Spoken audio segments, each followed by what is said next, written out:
Kapatid. Kapatid. Kapatid sudah.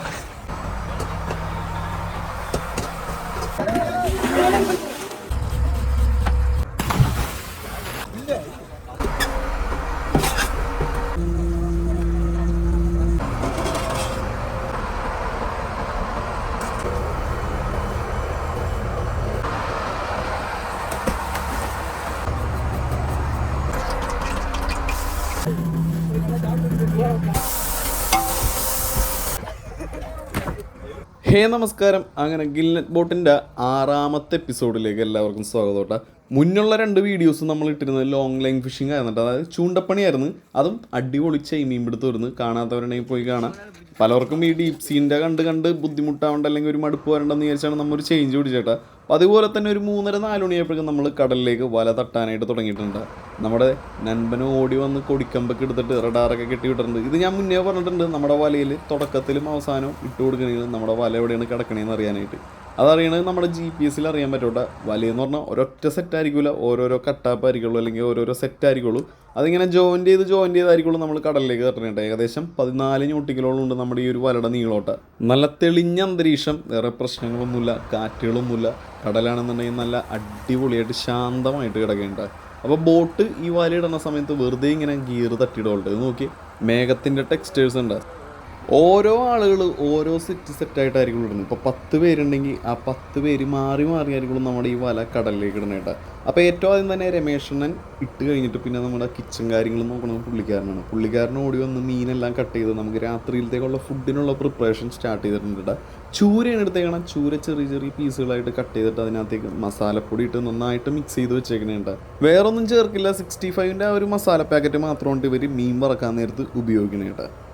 സമയം വൈകുന്തോറും അന്തരീക്ഷത്തിൽ വന്ന മാറ്റം അത് അത്ഭുതപ്പെടുത്തിക്കൊണ്ടിരുന്നിട്ടാ. അതായത് ആ ഒരു കത്തി ജ്വലിച്ചിരിക്കുന്ന സൂര്യൻ, അതിൻ്റെ ഇടയിൽ നമ്മുടെ ബോട്ട്, വെയിലൊന്നും ഇല്ലാത്ത സമയത്ത് നമ്മുടെ ബോട്ടിൻ്റെ അണിയത്ത് വന്നിരിക്കാനായിട്ടുണ്ടല്ല. അടിപൊളിയാണ്.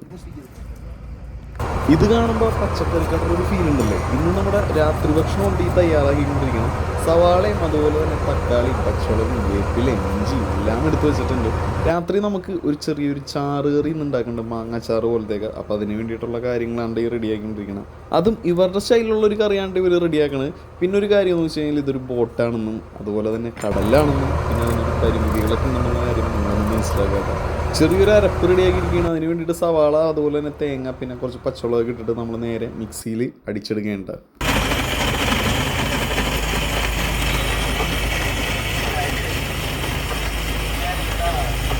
അങ്ങനെ നമ്മുടെ അരപ്പെല്ലാം സെറ്റ് ചെയ്തിട്ടുണ്ട്. മീൻ വറുത്തിട്ടില്ല കേട്ടോ. മീൻ വറുത്തിട്ട് വേണം നമ്മൾ കൂട്ടുകറി വെക്കാനായിട്ട്. പിന്നെ അതുപോലെ തന്നെ ഈ ബോട്ടിലെന്ന് വെച്ച് കഴിഞ്ഞാൽ എന്ത് മീൻ കറി വെച്ച് കഴിഞ്ഞാലും അതിൽ ഒരു തേങ്ങ അരച്ച് ചേർത്ത് നോക്കട്ടെ. അപ്പം മസാല വരട്ടി നല്ല അടിപൊളിയായിട്ട് വെച്ചേക്കണം. നമ്മുടെ ചൂരക്കുട്ടന്മാരെ നേരെ ആ എണ്ണയിൽ മുക്കി പൊരിച്ച് വറുത്തെടുക്കാനായിട്ട് പോകണ്ട. ജസ്റ്റ് ഒന്ന് ലൈറ്റായിട്ടേ നമ്മൾ വറുത്തെടുക്കോട്ടെ, അല്ലാതെ ഭയങ്കര ഹാർഡാക്കിയൊന്നും എടുക്കൂല. 2 കറിയൊക്കെ ഉണ്ടാക്കണതിൻ്റെ പേരിൽ പുള്ളിക്കാരൻ നേരത്തെ വന്ന് കിച്ചണിലെ പരിപാടികൾ സ്റ്റാർട്ട് ചെയ്തിട്ട് ഒരു 5:30 മണിയായപ്പോഴേക്കും പരിപാടികളെല്ലാം തുടങ്ങി. കാരണം മീൻ വറക്കണം, പിന്നെ അത് കൂട്ടുകറി വെക്കണം, പിന്നെ ചാറ് കറി വെക്കണം, അങ്ങനെ പല പരിപാടികളുള്ളതിൻ്റെ പേരിൽ പുള്ളിക്കാരൻ നേരത്തെ തുടങ്ങി. ഒരു 8 മണി 8:30 ആകുമ്പോഴേക്കും നമുക്ക് ഫുഡ് കൊടുക്കേണ്ടതാണ്. കാരണം ആ ഒരു സമയമാകുമ്പോഴേക്കും വലിയിട്ട് കഴിയോട്ടെ. നല്ല അടിപൊളി സൺസെറ്റ് കേട്ടോ.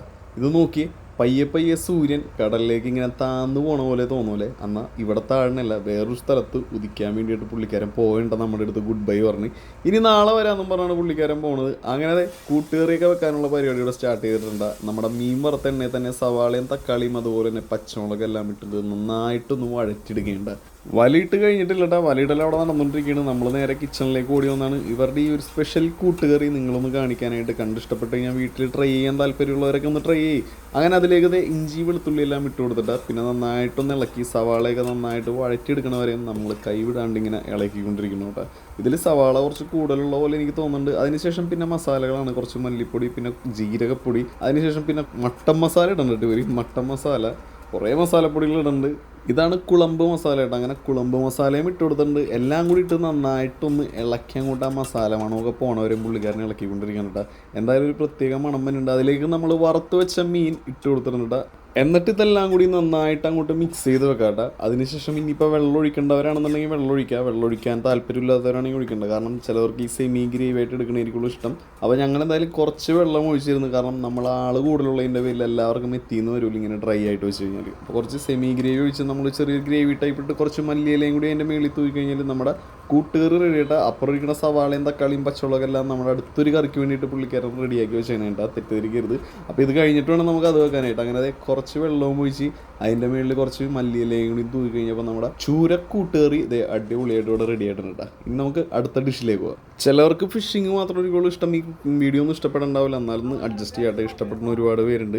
ഇപ്പം നോക്കിയ ക്ലൈമറ്റ് എങ്ങനെയുണ്ടെന്ന് നല്ല ഗോൾഡൻ ഹവേഴ്സ് ആയിട്ടുണ്ട്. ഈ സമയത്ത് നമ്മളെ ചെറിയൊരു പാട്ടൊക്കെ കേട്ടിട്ട് നമ്മുടെ ബോട്ടിൻ്റെ മുൻവശത്ത് ചെറിയ റോളിങ്ങിലൊക്കെ ഇങ്ങനെ ഇരിക്കുമ്പോഴല്ല അതൊരു വേറെ വൈബ് തന്നെയുണ്ട്. എന്താ പറയുക, ടെൻഷൻ ഫ്രീ ആക്കി കളയും നമ്മളെ. വേറൊരു കാര്യത്തെ പറ്റി നമ്മൾ ചിന്തിക്കില്ല, ഇങ്ങനെ ആസ്വദിച്ച് പോകും. ഏത് ആസ്വദിക്കാനറിയാത്ത ആളാണെങ്കിൽ പോലും. അങ്ങനെ ആ ഒരു ചാറ് കറി വെക്കാനായിട്ടുള്ളത് നമ്മുടെ മാങ്ങാച്ചാറ് പോലത്തേക്ക് എന്തോ ചാറ് കറി വെക്കാനായിട്ടുള്ള കാര്യങ്ങളോട് ചെയ്തുകൊണ്ടിരിക്കേണ്ട. എണ്ണ ഒഴിച്ച് അതിനകത്തേക്ക് കടുക് ഉലുവിട്ട് പൊട്ടിച്ചുകൊണ്ടിരിക്കേണ്ട. പിന്നെ അതിലേക്ക് സവാള തക്കാളി പച്ചമുളക് ഇട്ട് വീണ്ടും വഴറ്റിയെടുക്കേണ്ട.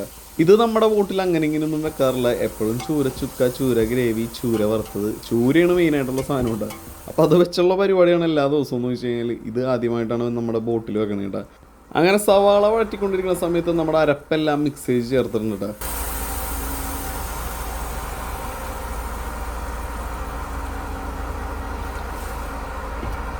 പിന്നെ ഇതിലേക്ക് ഒഴിച്ച കുറച്ച് പുളിവെള്ളം ഉണ്ട്. അത് നമ്മുടെ ഈ വാളംപുളി പിഴിഞ്ഞ വെള്ളമില്ലേ, അതാണ് ഇതിലേക്ക് ഒഴിച്ചേട്ടാ. അപ്പം ഞാൻ പറഞ്ഞല്ലോ, ഒരു വെറൈറ്റി ടൈപ്പ് കറിയാണ്, ചാറ് കറിയാണ് ഇവിടെ വെക്കണത്. അപ്പോൾ ഇത്ര ഉള്ളൂട്ട പരിപാടി. ഉപ്പൊക്കെ ഇട്ടിട്ടുണ്ടാ. ഉപ്പൊക്കെ ഇടുന്നത് നമ്മൾ എടുക്കാനാണ്. ഉപ്പൊക്കെ ഇട്ടിട്ടുണ്ട്. അതുപോലെ കുറച്ച് മല്ലിയിലയും ഇട്ട് ഇതിൻ്റെ മുകളിൽ കുറച്ച് വെതറിയിട്ട് നന്നായിട്ടൊന്ന് ഇളക്കിയിട്ട് അടച്ചു വെച്ച് കഴിഞ്ഞപ്പോഴേക്കും നമ്മുടെ ഈ ഒരു ചാറ് കറിയും റെഡി ആയിട്ടുണ്ട് കേട്ടോ. ഇനി ഇതെല്ലാം കഴിച്ചു കഴിഞ്ഞിട്ട് വേണം എനിക്കിതിനെക്കുറിച്ച് നല്ലൊരു അഭിപ്രായം പറയാനേട്ടാ. അങ്ങനെ മൂടി വെച്ച് നേരെ നമുക്ക് വലയിടുന്ന സ്ഥലത്തേക്ക് പോകട്ടെ. അവസാനത്തെ സെറ്റ് വല ഇളക്കിയത് നമ്മുടെ നാഗരാജും പൊന്നും കൂടിയാണ്. അങ്ങനെ അതെല്ലാം കഴിഞ്ഞ് നമ്മൾ നേരെ ആങ്കർ റോപ്പ് എടുത്തിരുന്നേണ്ട. ആങ്കർ അല്ല, റോപ്പ് എടുത്തിരുന്നതാണ്. അതായത് ഈ റോപ്പ് നേരെ നമ്മുടെ വലയുടെ അറ്റത്ത് കിട്ടും, അതുപോലെ ഒരറ്റം നമ്മുടെ ബോട്ടിലും കിട്ടോട്ടെ. കാറ്റുള്ള സമയമൊക്കെ ആണെന്നുണ്ടെങ്കിൽ നമ്മൾ പാരച്ചൂട്ട് ഇട്ടോട്ടെ. ഇതിപ്പോൾ കാറ്റൊന്നും ഇല്ലാത്തതിൻ്റെ പേരിൽ നമ്മൾ ഇതുപോലെ കെട്ടി നിർത്തുള്ളൂ. അപ്പോൾ വലയും ബോട്ടും എല്ലാം കൂടി ഇങ്ങനെ ഒഴുകി ഇങ്ങനെ നടന്നോളൂ. കാരണം ഒഴുക്കുവല ബോട്ടാണല്ലോ. ഇന്നേക്ക് എല്ലാവരും നല്ല സാപ്പിട്ടിருக்கு. വെള്ളക്കറി, അതുക്കപ്പുറം മീൻ കൂട്ടുകറി അല്ലേ? സാപ്പിട്.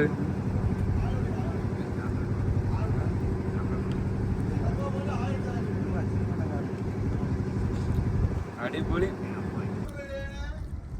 தலைவரோட என்னைய ஒரு போட்டோ குரூப் போட்டோ போட்டோட சாப்பாடு. இன்னைக்கு டின்னர் என்னன்னா வெள்ளைக்கறியும் വെള്ളക്കറി എന്നാണ്ട ഇവര് പറയണത്. എന്തായാലും വെള്ളക്കറിയും അതുപോലെ തന്നെ മീൻ കൂട്ടുകറിയും കൂടി ഒരു പിടുത്തം പിടിക്കുക. സംഭവങ്ങളുള്ള ഒരു പ്രത്യേക ടേസ്റ്റ് ആണ്ട. നശിപ്പിച്ചളയെന്നാണ് വിചാരിച്ചത്, പക്ഷെ അടിപൊളിയാക്കി എടുത്തിട്ട പുള്ളിക്കാരൻ. കൊള്ളാം. എല്ലാവരും കിടന്ന് നല്ല ഉറക്കത്തിലാണ്ട. അപ്പം ഞാൻ കിടന്നുറങ്ങണമെന്ന് വെച്ച് കഴിഞ്ഞാൽ ബോട്ടിൻ്റെ വെളിയിലാണ്, നമ്മുടെ വീൽ ഹൗസിൻ്റെ പുറത്തായിട്ടാണ് കിടന്നുറങ്ങുന്നത്. മുകളിലേക്ക് നോക്കാൻ നേരത്തുള്ള സീനൊന്നും നിങ്ങൾ കാണണോട്ടോ. അതായത് ആകാശത്ത് നക്ഷത്രം ഇങ്ങനെ വന്ന് നിന്നിട്ടുമല്ല, എന്താ ഭംഗി നോക്കി. കണ്ണീ കാണുന്ന കാഴ്ച പക്ഷെ ഫോണിൽ കാണിക്കാൻ പറ്റില്ല. എനിക്ക് അതാണ് പ്രശ്നം. എന്തോരം നോക്കിയിട്ട് കേട്ടാ മിന്നണണ്ട.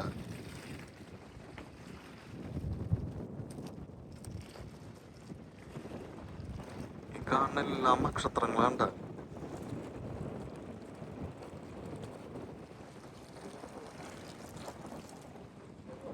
8-9 മണിയോടെ ഫുഡ് കഴിച്ച് നമ്മൾ കിടന്നിട്ട് ഒരു 11 മണി 12 മണിയായപ്പോഴേക്കും നമ്മൾ വല പിടിക്കാനായിട്ട് തുടങ്ങിയിട്ടാ. അത് നല്ല നിലാവുണ്ട്. അതുപോലെ നേരത്തെ ആ നക്ഷത്രങ്ങൾ കാണിച്ച് എത്ര പേർക്ക് ക്ലിയർ ആയിട്ട് കണ്ടു എന്ന് അറിയില്ലട്ടാ. ഇവിടെയെന്ന് വെച്ച് കഴിഞ്ഞാൽ നക്ഷത്രങ്ങൾ കാണാനായിട്ടുണ്ടല്ല എന്താ ഭംഗിയെന്നറിയോ. ഒട്ടുമിക്ക സമയങ്ങളിലും നക്ഷത്രങ്ങൾ ഓടിപ്പോണത് കാണാൻ പറ്റൂട്ടോ. പിന്നെ ചില സമയങ്ങളിൽ എന്തോ കത്തി ഇങ്ങനെ പോകണതാണ്. കുറച്ച് നമുക്ക് ഇങ്ങനെ ഒരാളോട് പറയാനുള്ള ടൈം കിട്ടില്ല, അതിന് മുമ്പ് അത് കത്തി തീർന്നു പോവുകയും ചെയ്യൂട്ടോ. എന്താണ് സംഭവം എന്നറിയില്ല. ഒരുപാട് തവണ ഞാൻ ഈ കടലിൽ കിടക്കാൻ നേരത്ത് കണ്ടിട്ടാ.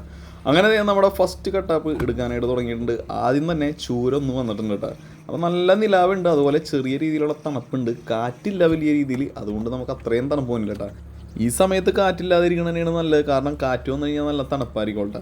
രാവിലെ വന്നാൽ മതി കാറ്റ്. അതാകുമ്പോൾ നല്ല സുഖമായിട്ട് നമുക്കിങ്ങനെ നിൽക്കാം, വെയിലറിയാണ്ട് നിൽക്കുക കാറ്റുണ്ടെന്നുണ്ടെങ്കിൽ. അങ്ങനെ ഒരു 5-8 ചൂര നമുക്ക് കിട്ടിയിട്ടുണ്ട്. ആദ്യത്തെ വലിയ മീൻ നമ്മുടെ വലയിൽ കുടുങ്ങിയിട്ടുണ്ട്. ബീഞ്ചിൽ അടിച്ചെടുക്കാൻ പറ്റുമോ ഇല്ലെന്ന് അറിയില്ല, അല്ലെങ്കിൽ ചാടേണ്ട വരുമോ അറിയില്ല കേട്ടോ. ചില സമയങ്ങളിൽ നമ്മൾ ചാടും, ഇല്ലെന്നുണ്ടെങ്കിൽ ബീഞ്ചിലടിക്കോട്ടെ. നോക്കെന്തായാലും. പന്നിക്കോലാനാണ് അത്. എന്ത് മീനാണെന്ന് കറക്റ്റായിട്ട് പന്നിക്കോലാനാണ് ഉണ്ടാവുന്നതാണ് കണ്ട. അതായത് നമ്മുടെ സ്വോട്ട് ഫിഷാണ് ഉണ്ടാവുന്നതാണ്. സെയിൽ ഫിഷ് അല്ല, മാർലിൻ അല്ല, സ്വോട്ട് ഫിഷ് എന്ന് പറയും. SWORD സ്വോട്ട് fish. പന്നിക്കോലാനാണ് ഡബി വന്നേക്കാണ്. പന്നിക്കോലാന വലിച്ച് നമ്മുടെ ആൽബർട്ടും അതുപോലെ നമ്മുടെ രമേശനും എല്ലാവരും കൂടി പൊക്കി കയറ്റിയാണ് അപ്പോൾ ഇത് ഓൾറെഡി ചത്തായിരിക്കുള്ളൂ തന്നെ, കാരണം വലയിൽ ഒരുപാട് നേരം കിടക്കണതിൻ്റെ പേരിൽ ഇതിന് വേണ്ട രീതിയിലുള്ള ഓക്സിജൻ കിട്ടാണ്ടായി കഴിയുമ്പോഴാണ് ഈ മീനൊക്കെ ചത്തു പോകണം കേട്ടോ. ആകെ ജീവനോട് ഉണ്ടാവണ പിന്നെയും തെരണ്ടി മാത്രം ഉണ്ടാകും. അങ്ങനെ ആ പന്നിക്കോലനെ നമ്മൾ ബോട്ടിൻ്റെ ഒരു സൈഡിലേക്ക് മാറ്റി വെച്ചിട്ടുണ്ട്. പിന്നെ അതെ വല വലിച്ചുകൊണ്ടിരിക്കുന്ന സമയത്ത് അടുത്തൊരു മീനും കൂടി കുടുങ്ങിയിട്ടുണ്ട് കേട്ടോ. അടുത്ത സെറ്റ് വല നമ്മൾ എടുക്കാൻ പോകണം. അതായത് ലാസ്റ്റാണ്, ഫസ്റ്റ് സെറ്റിൻ്റെ ലാസ്റ്റായിട്ടാണ് നമ്മുടെ മീൻ അടുത്ത് കുടുങ്ങിയേക്കുന്നത്. നോക്കി, അടുത്തൊരു പന്നിക്കോല തന്നെ കേട്ടോ. അതും അത്യാവശ്യം സൈസുള്ളതാണ്. നേരത്തെ കിട്ടിയത് ഒരു ഏകദേശം ഒരു 30-35 കിലോ ഉണ്ടാവും. ഇതും ഏകദേശം ഒരു 38-40 കിലോ അത്രയൊക്കെ വരും കേട്ടോ. ഇതേ കിടക്കും നോക്കി.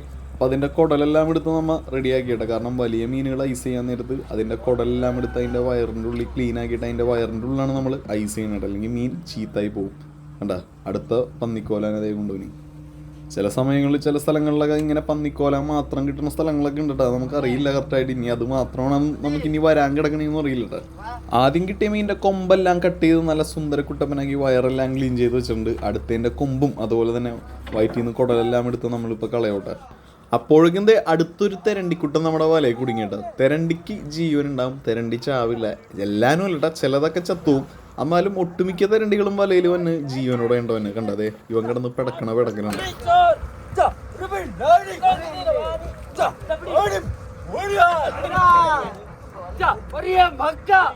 7 പേര് ചേർന്നാണ് ആ മീനെ പൊക്കി നേരെ ബോട്ടിലേക്ക് കയറ്റുന്നത്. അപ്പോൾ ഫോണിലൂടെ കാണുമ്പോൾ നിങ്ങൾക്ക് ചെറുതായിട്ട് തോന്നുന്നുണ്ട്, പക്ഷെ അത്ര ചെറുതൊന്നുമല്ല, അത്യാവശ്യം വലിപ്പുണ്ട് കേട്ടോ. അപ്പോൾ നമുക്ക് രണ്ടാമത് കിട്ടിയ പന്നിക്കോലൻ്റെ വയറ് കട്ട് ചെയ്ത് കഴിഞ്ഞപ്പോൾ ഇത് നോക്കി, നല്ല ഫ്രഷ് സ്ക്വിഡ് ഇപ്പം എങ്ങാണ്ടും വിഴുങ്ങിയിട്ടുള്ള ആശാൻ കണ്ട. നല്ല 2 സ്ക്വിഡിനെ വിഴുങ്ങിയിട്ട് അതിൻ്റെ വയറ്റി കിടക്കണേണ് ഈ കാണുന്നത്. അതിനെ വിഴുങ്ങിയിട്ട് അതിന് ദഹിക്കാനുള്ള സമയം പോലും കൊടുത്തില്ല. അതിനുള്ളിൽ തന്നെ അത് വന്ന് നമ്മുടെ വലയിൽ കയറിയിട്ട്. ഞാൻ പറഞ്ഞില്ല അത്യാവശ്യം വലിപ്പുണ്ട് ടീമീന്.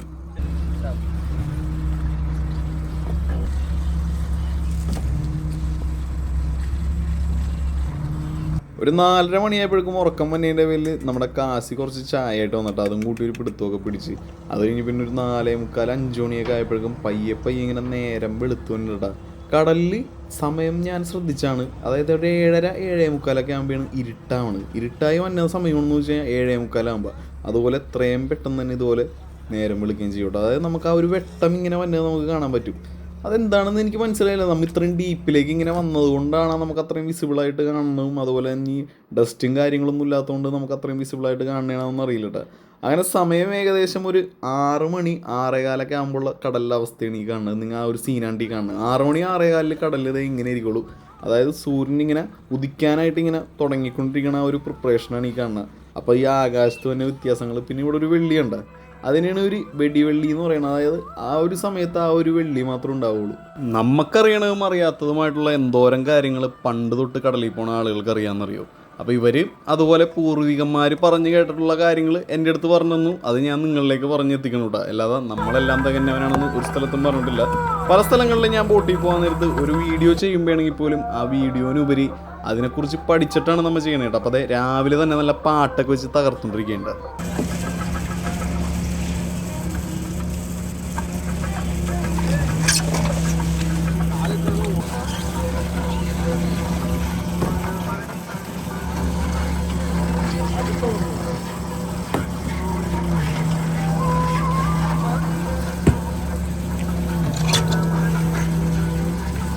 രണ്ടു ദിവസം നല്ല രീതിയിൽ മീൻ കിട്ടിയതിൻ്റെ പേരിൽ നമ്മൾ കുറച്ച് മാറിയാണ്ട വലയിട്ട്. പക്ഷേ കഴിഞ്ഞ ദിവസത്തെ അത്രയും മീനൊന്നും കിട്ടിയില്ല. അതെ ഇതാണ് നമ്മുടെ നെടുവാന്ന് പറയുന്ന മീനിട്ടാ. നല്ല ടേസ്റ്റാണ്.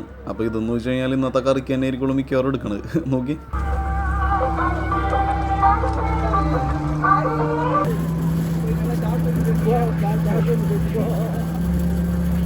ആഴക്കടലിലേക്ക് വരാൻ നേരത്തുള്ള ഈ വെള്ളത്തിൻ്റെ കളർ നോക്കി. ഒരു ചോറും പറ്റെടുത്ത് നമ്മളിങ്ങനെ വെള്ളത്തിലേക്ക് ഇട്ട് കഴിഞ്ഞാൽ അത് അത്യാവശ്യം ദൂരം പോകണത് നമുക്ക് ഈ കണ്ണുകൊണ്ട് കണ്ടു നിൽക്കാൻ പറ്റോട്ടെ. അത്രക്ക് തെളിവാണ്. കിലോമീറ്ററുകളോളം വല കിടക്കേണ്ട സമയം ഇപ്പോൾ ഒരു 7:30 മണിയായിട്ടാ. ഇത് നോക്കിയ ബോട്ട് വല കയറിപ്പോൾ ആദ്യം ആയിക്കഴിഞ്ഞപ്പോഴേക്കും ഒരു സൈഡിലേക്ക് ചരിഞ്ഞിട്ടാണ്. കാരണം വലയുടെ വെയിറ്റും അതുപോലെ നമുക്ക് കിട്ടിയ മുന്നത്തെ മീനെല്ലാം സ്റ്റോർ ചെയ്തേക്കണം ഒരു സൈഡിലായിട്ടാണ്. അപ്പോൾ ഈ വലയുടെ വെയിറ്റിൽ ഈ വെള്ളം ഉണ്ടാവുമല്ലോ, വെള്ളം വന്ന് കുതിർന്ന് കിടക്കായിരിക്കുള്ള ഈ വല. അപ്പോൾ അതിൻ്റെ വെയിറ്റൊക്കെ കൂടിയായപ്പോൾ ഒരു സൈഡിലേക്ക് ഇങ്ങനെ ചരിഞ്ഞിടക്കണം. പക്ഷേ റോളിംഗ് ഒന്നും ഇല്ലാത്തതിൻ്റെ വലിയ വിഷയമില്ല കേട്ടോ. അങ്ങനെ ഒരു ചൂരതേ പന്നി ചൂര കൂടുതലും നമുക്കിപ്പോൾ കിട്ടിക്കൊണ്ടിരിക്കുന്ന വലിയ മീനിനേലും കൂടുതൽ ചൂരയുണ്ട്. അതും വലിയ രീതിയിലൊന്നും കിട്ടണല്ലോ കേട്ടോ.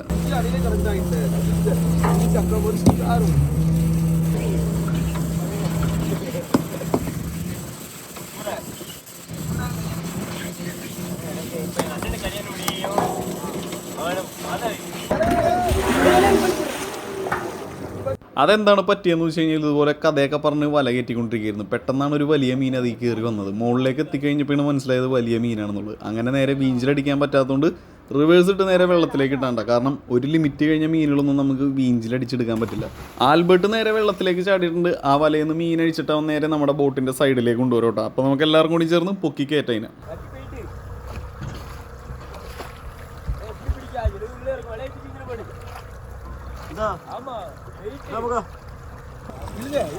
கயிறு கொடுக்க சொன்ன சின்ன கயிறு.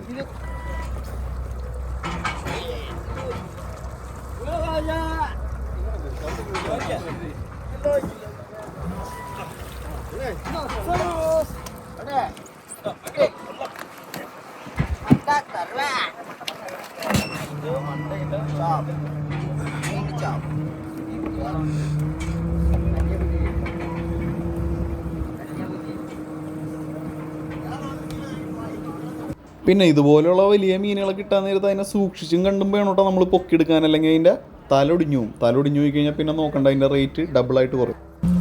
ஸ்ட்ரைட்டா எடு தண்ணிக்குள்ள போன ஸ்பீடே பாரு. ഇപ്പം കിട്ടിയ പന്നിക്കോലാൻ്റെ കൊമ്മണ്ട റോക്കറ്റ് പോണ പോലെ പോകുമെന്ന് വിചാരിച്ചു. പക്ഷേ പാളിപ്പോയിട്ടാ. കുറച്ച് ചെരിഞ്ഞിട്ട് അത് കഴിഞ്ഞ് നേരെ പോയി.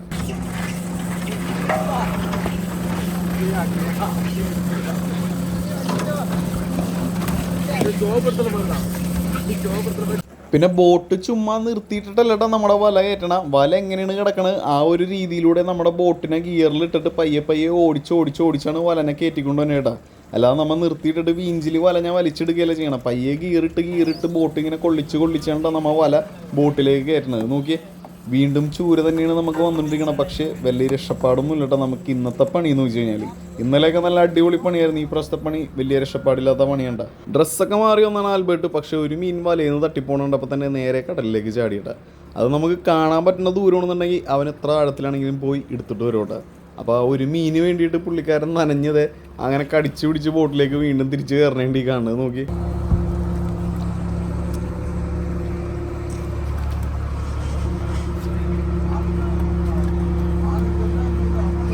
സമയം ഇപ്പോൾ ഒരു 9 മണി 9:30 വന്നിട്ടാ. വെയിൽ ചെറുതായിട്ട് ഇങ്ങനെ മൂത്ത് തുടങ്ങുന്നുണ്ട്. സാധാരണ കടലിൽ മുന്നേ വെയിൽ വരും. ഇപ്പം എന്തോ മഴക്കാരം അവിടെ ഇവിടെയൊക്കെ നിൽക്കണതിൻ്റെ വെയിലാണ്ട വെയിൽ അങ്ങോട്ട് മൂക്കാത്തത്. അല്ലെങ്കിൽ നമുക്ക് ഈ സമയത്ത് കൊടുക്കത്ത വെയിലായിരിക്കുള്ളൂ. കാറ്റില്ലെങ്കിൽ പറയേ വേണ്ട, ചൂടെടുത്ത് കരിഞ്ചാവും മനുഷ്യൻ.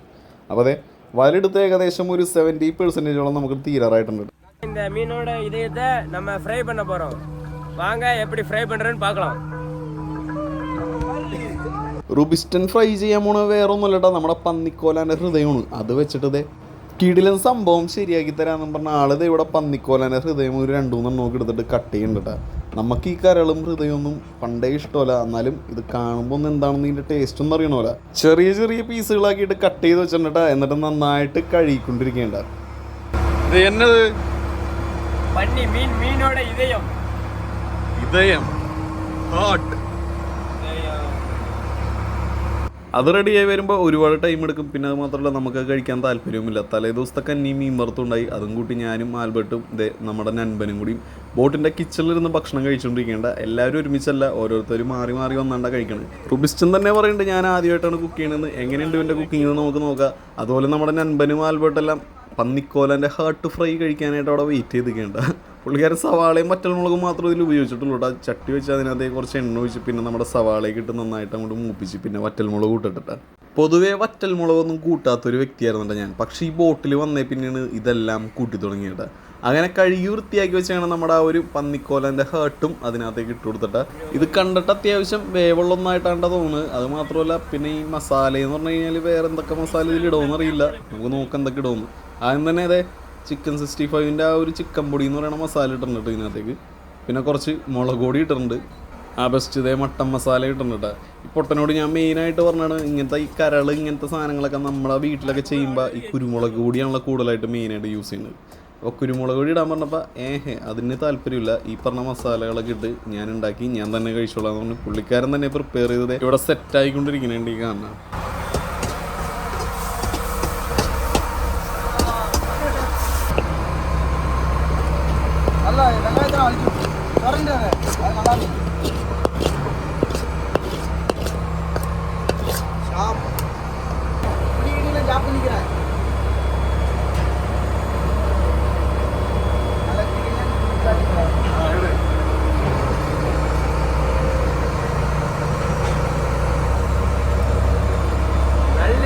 നൻപൻ കിടക്കാച്ച സ്വാദം. ഇത് കേട്ടപ്പോഴേ മനസ്സിലായി കാണും ഞാൻ പറഞ്ഞു പഠിപ്പിച്ചാണ്. പക്ഷെ അങ്ങനെയല്ല കേട്ടോ. ഒരു മാസം കടലിൽ കിടക്കാൻ നേരത്ത് ഇതുപോലെ പല കാര്യങ്ങളും തമിഴിൽ എനിക്കും പറഞ്ഞുതരും, ഞാൻ മലയാളത്തിൽ എനിക്കറിയാവുന്ന അങ്ങോട്ടും പറഞ്ഞു കൊടുക്കട്ടെ. ഒരു എൻജോയ്മെൻ്റ് ആണ്. വലിയ രീതിയിലുള്ള എക്സ്പ്രഷൻസ് ഒന്നും ഇല്ലാണ്ട് രണ്ടുപേരും കൂടി ഇരുന്ന് കഴിക്കുന്നുണ്ട്. അതെന്തെങ്കിലും ആവട്ടെ, മുന്നിൽ തന്നെ നമ്മുടെ ഒരു ബ്ലാക്ക് മാർലിൻ കുടുങ്ങിയിട്ടുണ്ട്. അതായത് നമ്മുടെ കട്ടക്കൊമ്പൻ എന്ന് പറയട്ടെ. പലർക്കും പേരുകൾ അങ്ങോട്ടും ഇങ്ങോട്ടും മാറിപ്പോകും. പന്നിക്കോല എന്ന് വെച്ച് കഴിഞ്ഞാൽ സ്പോട്ട് ഫിഷ് എന്നാണ്. ഈ കാണുന്ന മാർലിൻ, ബ്ലൂ മാർലിൻ ഉണ്ട്, അതുപോലെ ബ്ലാക്ക് മാർലിൻ ഉണ്ട്. അതിനെ കട്ടക്കൊമ്പൻ എന്നാണ് പറയണത്. പിന്നെ നമ്മുടെ ഈ ഓലക്കൊടീനെ പറയണ പേര് സെയിൽ ഫിഷ് എന്നാണ്ട. അത് അങ്ങോട്ടും ഇങ്ങോട്ടും എല്ലാം മാറിപ്പോകും. കാരണം ഇതിന് എല്ലാത്തിനും കൊമ്പും അതുപോലെ ചിറകും കാര്യങ്ങളൊക്കെ ഉള്ളതിൻ്റെ പേര്. ചിറകില്ല, ചിറക് ഓല പോലെയുള്ള നമ്മുടെ ഓലക്കൊടീന് മാത്രമുണ്ട്. അപ്പോൾ അതിനെ വലിച്ചിതേ നമ്മുടെ നൻപൻ സൈഡിലേക്ക് വെക്കേണ്ടത്. ഇത് ബ്ലൂ കളറിലേയും ഉണ്ട്, പിന്നെ ബ്ലാക്ക് കളറിലും ഉണ്ട്. അതാണ് ബ്ലൂ മാർലിനും ബ്ലാക്ക് മാർലിനും പറയുന്നത്. ഒരു സ്രാവ് തട്ടി വെള്ളത്തിൽ പോയിട്ടുണ്ട്. അതിനെ ചാടി എടുക്കാനായിട്ട് തന്നെ നൻപനും കൂടിയിട്ടുണ്ട്.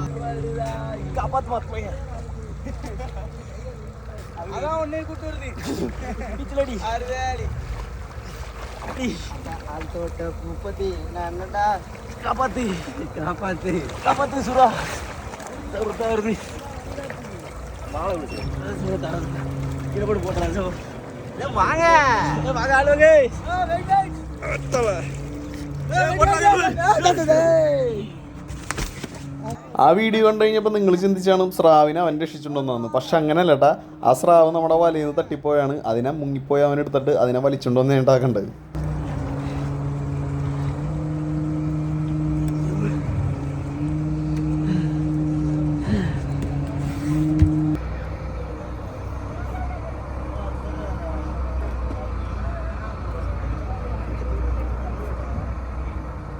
നമ്മുടെ വലയെടുത്ത് കഴിയാറായിട്ടാ.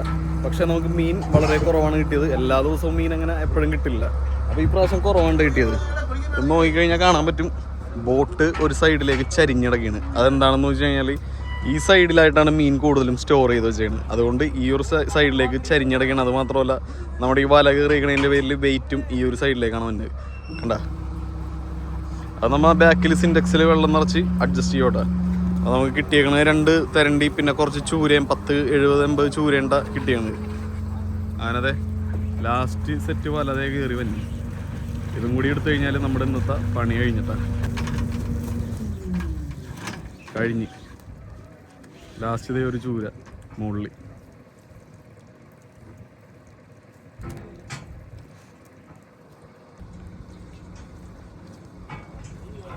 പണി കഴിഞ്ഞാൽ പല ദിവസങ്ങളിൽ കടലിൽ ചാടി ഇതുപോലെ ഒരു കുളി ഉണ്ടാവാറുണ്ട് കേട്ടോ. പക്ഷേ ഡ്രൈവർ സമ്മതിക്കാറില്ല. അതേസമയം ഈ പ്രാവശ്യം 1 പറഞ്ഞ് 2ാമത്തേന് ആൽബർട്ട് നേരെടുത്തിട്ട് ചാടിയിട്ട് പങ്കയം എന്തെങ്കിലും ഉണ്ടാകുന്ന പോയി നോക്കാൻ പോകണ ഒരു പോക്കാണ്ടാക്കാണ്ട്. എവിടെ കുളിക്കാൻ വേണ്ടിയിട്ടുള്ള പരിപാടിയാണ്. അതിൻ്റെ പുറകെ അടുത്ത ആളും ചാടിയിട്ട പൊഞ്ഞുകൊടുത്ത് ചാടി അങ്ങനെ നേരെ പോയിട്ട് പങ്കയുടെ ഉള്ളിൽ എന്തെങ്കിലും ഉണ്ടാകുന്നൊക്കെ ചെക്ക് ചെയ്യണത്, വല്ല വല എന്തെങ്കിലുമൊക്കെ കുടുങ്ങിയിരിക്കേണ്ടതെന്ന് ചെക്ക് ചെയ്യണ വേണ്ടി കാണുന്നത്. ചില സമയങ്ങളിൽ നമ്മുടെ ഈ ചുക്കായത്തിൻ്റെയൊക്കെ ബോൾട്ടും കാര്യങ്ങളൊക്കെ പക്കയാണെന്നൊക്കെ ചെക്ക് ചെയ്യാറുണ്ട് ഇടക്കിറങ്ങി. അതുപോലെ പങ്കയം എന്തെങ്കിലുമൊക്കെ ഇരിക്കേണ്ടതെന്ന് ചെക്ക് ചെയ്യാറുണ്ട്. കാരണം ഇതൊക്കെ എന്തെങ്കിലും പറ്റിക്കഴിഞ്ഞാൽ നമ്മുടെ മെയിനായിട്ടുള്ള സംഭവങ്ങളാണല്ലോ. ഇത്രയും ഡീപ്പിലൊന്നും ഇടയ്ക്കല്ലേ. അങ്ങനെ അടുത്ത സ്ഥലത്തേക്ക് ഓടിപ്പോയിക്കൊണ്ടിരിക്കുകയാണ്. കടലിൽ നിന്ന് കയറിയിട്ട് പൊന്നൊരു കുളിയും കുളിക്കുന്നു. അപ്പോൾ വീണ്ടും ഒരു കിടലിന് എപ്പിസോഡായിട്ട് നമുക്ക് കാണാം. ടാറ്റാ.